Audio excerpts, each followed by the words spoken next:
अस्सलाम वालेकुम नाजरीन, रिजी इन्फो टीवी में खुश आमदीद। मज़े मज़े के लतीफ़ों के लिए वीडियो को लाइक करें और चैनल को सब्सक्राइब करें। आज का पहला लतीफ़ा, एक बच्चा गली में खेल रहा था। सामने वाले मकान से एक कुत्ता निकला और उसके पाँव चाटने लगा। बच्चा डर के रोता हुआ घर आया। माँ ने पूछा, रो क्यों रहे हो? कहीं पड़ोसी के कुत्ते ने काट तो नहीं लिया? बच्चा बोला, नहीं माँ, अभी तो चक कर गया है, काटने तो कल आएगा। आज का दूसरा लतीफा, एक पागल ने पतीले में पानी भरा और मछलियां पकड़ने वाला कांटा लगाकर बैठ गया। इत्तेफाक से पागल खाने का इंचार्ज वहां से गुजरा। उसने पागल को ऐसे बैठे देखा तो पूछा, क्या कर रहे हो जनाब? पागल, मछलियां पकड़ रहा हूँ। इंचार्ज, बहुत खूब, कितनी पकड़ी हैं सुबह से? पागल, पागल हो गए हो, कभी पतीले में भी मछलियां हुई हैं? आज का तीसरा लतीफा, एक दफा एक पागल ने एक आदमी को थप्पड़ मार दिया।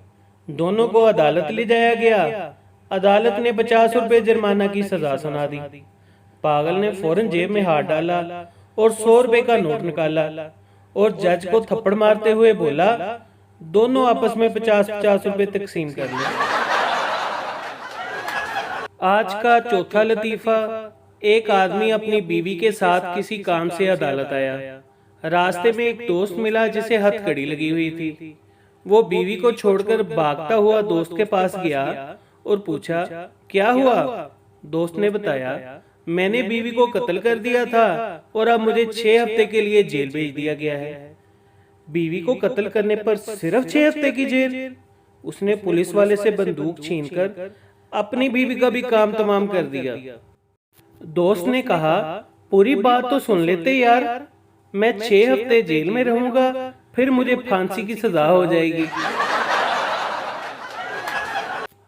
आज का पांचवा लतीफा, एक जंगल में जानवरों की भगदड़ मची हुई थी। एक हिरन ने भागते हुए चूहे से पूछा, क्या हुआ है? चूहे ने परेशानी से कहा, शेरनी अगवा हो गई है। हिरन ने कहा, तुम क्यों परेशान हो? चूहा कहने लगा, मुझ पर शक किया जा रहा है। आखिरी लतीफे से पहले आपसे रिक्वेस्ट है, वीडियो को लाइक लाजमी करें। एक डॉक्टर खुतून की मर्जों के बारे में लिख रहा था। अच्छा, तो आपको चलने में तकलीफ है? खतून, जी डॉक्टर साहब। और सांस भी जल्द फूल जाता है? खतून, जी डॉक्टर साहब। अच्छा, आपकी उम्र कितनी है? खतून, मैं अगले साल 30 साल की हो जाऊंगी। डॉक्टर ने लिखा, हाफजा भी कमजोर है।